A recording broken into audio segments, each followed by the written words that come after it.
নমস্কার বন্ধুরা, আমি মৌসুমি। সবাইকে আমার চ্যানেল স্টাডি উইথ মৌসুমিতে অনেক অনেক স্বাগত। কেমন আছো তোমরা?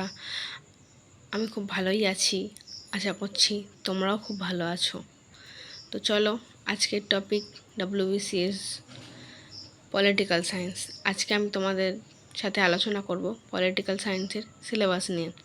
তাছাড়াও আর একটা বিষয় নিয়ে আলোচনা করব, সেটা তোমরা পরে জানতে পারবে। তো চলো আজকে দেখে নিই WBCS 2026-এর জন্য সংবিধানের আমাদের কী কী টপিক পড়তে হবে। তো দেখো, এই বইটা থেকেই আমি তোমাদের সমস্ত সিলেবাসটা দেখাচ্ছি, কারণ আমার কাছে এই বইটাতেই সমস্ত সিলেবাস আছে, এইরকমভাবে লেখা, প্রত্যেকটা টপিক ওয়াইজ লেখা। এটাই আমার ভালো লেগেছে, তাই এটা থেকেই তোমাদের দেখাচ্ছি। আদারওয়াইজ সব বইতে তো একই সিলেবাস থাকবে, তো সেটা নিয়ে কোনো চিন্তা নেই। তাছাড়া তোমরা গুগল করেও সিলেবাস দেখে নিতে পারো। যার যে বিষয়টা নিয়ে কনফিউশন থাকবে আমাকে অবশ্যই জানাবে। আমি তোমাদের যথাসাধ্য চেষ্টা করব। আমাকে কমেন্ট করে জানিও যে যেই জায়গাগুলোতে প্রবলেম হচ্ছে।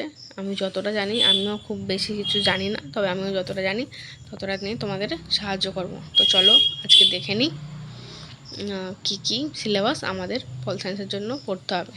তার আগে একটা বিষয় তোমাদের বলে দিই, আমার বাড়িটা না একদম রাস্তার ধারে, তো মাঝে সাঝে তোমরা কিছু আওয়াজ শুনতে পাবে, তো ওটা প্লিজ অ্যাভয়েড করো। তো চলো দেখে নিই পল সায়েন্সের জন্য আমাদের কী কী পড়তে হবে। তো দেখো, এই হচ্ছে আমাদের, এখান থেকে আমাদের শুরু হচ্ছে পলিটিক্যাল সায়েন্স আর ইকোনমিক্সের আমাদের সিলেবাস। ফার্স্টে আছে constitution of India and Indian polity. তো আমরা দেখে নিই একটা একটা করে কী পড়তে হচ্ছে। দেখো, প্রথমেই আছে ভারতীয় সংবিধানের উৎস এবং প্রস্তাবনা। তারপরেই আছে গণপরিষদ ও সংবিধান রচনার ইতিহাস। তারপরেই আছে ভারতীয় ইউনিয়ন ও তার ভূখণ্ডের রাজ্যভিত্তিক বিন্যাস। আচ্ছা, এরপরে আমরা দেখে নিচ্ছি নাগরিকত্ব, মৌলিক অধিকার এবং মৌলিক কর্তব্য। এই টপিকটা আমাদের খুব খুব খুব ইম্পর্ট্যান্ট। এই টপিকটা থেকে কিন্তু কোয়েশ্চেন আসেই, নাগরিকত্ব, মৌলিক অধিকার এবং মৌলিক কর্তব্য। আচ্ছা, নির্দেশাত্মক নীতি, রাষ্ট্রপতি এবং উপরাষ্ট্রপতি, প্রধানমন্ত্রী এবং কেন্দ্রীয় মন্ত্রিসভা, মুখ্যমন্ত্রী এবং রাজ্য মন্ত্রিসভা, কেন্দ্রীয় ও রাজ্য আইনসভা, বিচার ব্যবস্থা, জরুরি অবস্থা, সাংবিধানিক সংস্থা, পঞ্চায়েতি রাজ, পৌর স্বায়ত্তশাসন ব্যবস্থা, সাংবিধানিক বিষয়ক আলোচনা, সরকারি ভাষা ও স্বীকৃত আঞ্চলিক ভাষা, ভারতের যুক্তরাষ্ট্রীয় কাঠামো ও কেন্দ্র রাজ্য সম্পর্ক। এই হচ্ছে আমাদের প্রিলির পল সায়েন্সের টপিক। এই 17টা টপিক আমাদের পড়তে হবে। আর প্রিলি আর মেন্সের সিলেবাস মোটামুটিভাবে একই রকম থাকে, হয়তো মেন্সে একটুখানি অ্যাডেড হয়। তো যারা ডেসক্রিপশান পড়তে যাও, যারা এখানে তো টপিক ওয়াইজ দেওয়া আছে, তারাও তোমাদের একবার দেখিয়ে দিই কীভাবে লেখা আছে। এই দেখো, এইভাবে দেওয়া আছে ভারতীয় সংবিধানের উৎস প্রস্তাবনা, এইভাবে দেওয়া আছে। এখানে উৎস বলে কোথা থেকে কী কী নেওয়া হয়েছে, মানে কোন দেশ থেকে কী কী নেওয়া হয়েছে আমাদের ভারতীয় সংবিধানের জন্য, এবং এখানে প্রস্তাবনাটা সুন্দরভাবে দেওয়া আছে। এবং প্রত্যেকটা টপিক করে করে দেওয়া আছে প্রস্তাবনা সংক্রান্ত গুরুত্বপূর্ণ তথ্য। তারপর এখানে প্রস্তাবনায় উল্লেখিত গুরুত্বপূর্ণ শব্দগুলির ব্যাখ্যা, এইভাবে দেওয়া আছে প্রত্যেকটা টপিক। এবং এখানে নিচের দিকে বিগত বছরের প্রশ্ন উত্তর, এগুলোও দেওয়া আছে, যেরকম থাকে আর কি। প্রত্যেকটা সাবজেক্টের জন্য একইভাবে সম্ভাব্য প্রশ্ন এরমভাবে দেওয়া আছে, তো এটা থেকে তোমরা দেখে নেবে।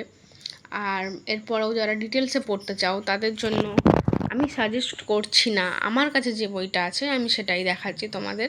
তো চলো দেখে নিই আমি কোন বইটা থেকে ডিটেলসে পড়বো, সেটা তোমাদের একটু দেখিয়ে দিই। তো আমার কাছে এই বইটা আছে, দেখো, ভারতের সংবিধান ও রাজনীতি অল কম্পিটিটিভ এক্সামের জন্য। এটা ছায়ার তরফ থেকে দেখে নিয়েছো, এই বইটা আছে। এই বইটার রাইটার হচ্ছে রাজীব শ্রাবণ স্যারের লেখা, ছায়া প্রকাশনের এই বইটা। তো চলো এই বইটা আমাকে দেখিয়ে দিই। দেখো, এখানেও একই আছে, ভারতের সংবিধান রচনার ঐতিহাসিক প্রেক্ষাপট, গণপরিষদ, ভারতের সংবিধানের উৎস, প্রস্তাবনা, ভারতীয় অঙ্গরাজ্যের পুনর্গঠন, নাগরিকতা, মৌলিক অধিকার, এগুলো এরকম পরপর আছে। টোটাল 30টা চ্যাপ্টার আছে। দেখো টোটাল 30টা চ্যাপ্টার আছে এখানে, এবং কিছু মক টেস্ট আছে, আর কিছু সাম্প্রতিককালে চর্চিত বিভিন্ন সংবিধান সংশোধনী, রেজুলেশন ও আইন, এগুলো আছে এরকম। তো যারা ডেপথে পড়বো ভাবছো তারা এই বইটা নিতে পারো, এটা ভালো, খুব সুন্দরভাবে লেখা আছে কোয়েশ্চেন, এবং প্রত্যেকটা চ্যাপ্টারের পর কোয়েশ্চেন অ্যান্সারও দিয়ে দিয়েছে। তো যারা ডেপথে পড়বো ভাবছো তারা এই বইটা দেখতে পারো যদি মনে হয়। তাছাড়া তো এখন চারিদিকে অনেক রাইটারের অনেক রকম বই আছে, তোমরা একটু গুগল করলে একটু ইউটিউব করলে পেয়ে যাবে। তোমাদের পছন্দ মতন যারা ডেপথে পড়তে চাও তারা এরকম একটা বই নিতে পারো। আমার কাছে এই বইটা আছে, তাই আমি তোমাদের এই বইটা দেখিয়ে দিলাম। আমি সাজেস্ট করছি না, জাস্ট তোমাদের দেখিয়ে দিচ্ছি যে আমার কাছে বইটা আছে, আমি বইটা থেকে পড়তে পারি। আর অনলাইনের হিসাবে তো আগেই বলে দিয়েছি, WBCS ম্যানুয়াল আছে, ক্র্যাক WBCS আছে, WBCS চ্যালেঞ্জার্স আছে, তরুণ গোয়েল স্যারের বই আছে, এরকম নানান ধরনের বই আছে। তো তোমরা ওটাও এর মধ্যে থেকে যে কোনো একটা পড়ে নিতে পারো। তো চলো, আজকে শেষ হলো এখানেই WBCS পল সায়েন্সের সিলেবাস। পরের দিন আমরা আবার অন্য সিলেবাস সম্পর্কে জানবো। আগে আমরা সিলেবাসগুলো সব একে একে জেনে নেব, দেন আমরা পড়া স্টার্ট করব। তো আজকে সিলেবাস এখানেই শেষ হলো। তো আরেকটা যেটা কথা তোমাদের বলছিলাম, ইতিমধ্যে পঞ্চায়েত পরীক্ষার ভ্যাকেন্সি কিন্তু বেরিয়ে গেছেন। আমাদের যিনি গ্রাম পঞ্চায়েতের দায়িত্ব আছেন মাননীয়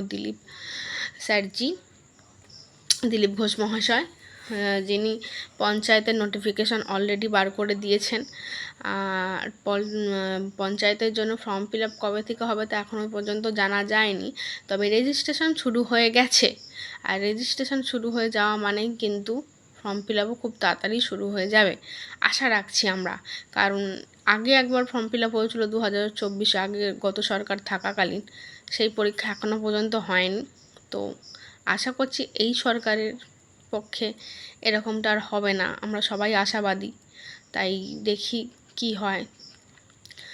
আর যেহেতু খুব তাড়াতাড়ি অ্যাকশান নিচ্ছে, তাই আমরা আশা রাখতে পারি যে এক্সামটাও খুব তাড়াতাড়ি হবে। তো যেটা বলার ছিল, যারা পরীক্ষা দেবে ভাবছো, যারা পঞ্চায়েতের পরীক্ষা দেবে ভাবছো, তাদেরকে একটাই কথা বলার যে এক্সামের ফর্ম ফিল আপ শুরু হবে কবে তার এখনও নোটিফিকেশান দেয়নি। বর্তমানে রেজিস্ট্রেশন চলছে। যারা এই পরীক্ষা দিতে ইচ্ছুক তারা যাদের এলিজিবিলিটি আছে, মাধ্যমিক পাস, যেই পোস্টের জন্য, উচ্চ মাধ্যমিক পাস যেই পোস্টের জন্য, তারা অতি অবশ্যই খুব তাড়াতাড়ি গিয়ে রেজিস্ট্রেশনটা করে রাখো। রেজিস্ট্রেশন না করলে কিন্তু পরবর্তীকালে ফর্ম ফিল আপের সময় আবার ওনারা রেজিস্ট্রেশন করাবেন কি না, বা রেজিস্ট্রেশন না থাকলে ফর্ম ফিল আপ করে দেবেন কিনা, এরকম নিশ্চয়তাভাবে কোনো কিছুই বলা হয়নি। তাই তোমরা রেজিস্ট্রেশনটা করে রাখো। যখন থেকে ফর্ম ফিল আপ শুরু হবে আমি আপডেট দিয়ে দেবো, তখন থেকে তোমরা গিয়ে ফর্মটা ফিল আপ করে দেবে। তো পঞ্চায়েতের জন্য তোমাদের পঞ্চায়েতের সিলেবাসটা নিয়ে একদিন আলোচনা করব, যে কী সিলেবাস আছে না আছে। তো আপাতত রেজিস্ট্রেশনটা করে রাখো, একদিন না হয় আমি বলে দেবো পঞ্চায়েতের জন্য কী পড়তে হবে। তো চলো, আজকের মতন এখানেই থাক। ভিডিওটা দেখো, ভালো লাগলে লাইক করো, কমেন্ট করো, সাবস্ক্রাইব করো, আর বেল আইকনটা অন করে রেখো, যাতে আমি কোনো ভিডিও চাইলে সবার আগে তোমাদের কাছেই পৌঁছায়। আর একটা কথা বলছি, তোমাদের যা কিছু ডাউট থাকবে আমাকে কমেন্ট করো, আমি যতটা পারবো তোমাদেরকে হেল্প করার চেষ্টা করব, তোমাদের ডাউট ক্লিয়ার করে দেওয়ার চেষ্টা করব। আমিও নতুন, খুব একটা বেশি জানি না, যতটা জানি তোমাদেরকে জানাবো। তো চলো, আজকের মতন এখানেই থাক, টাটা।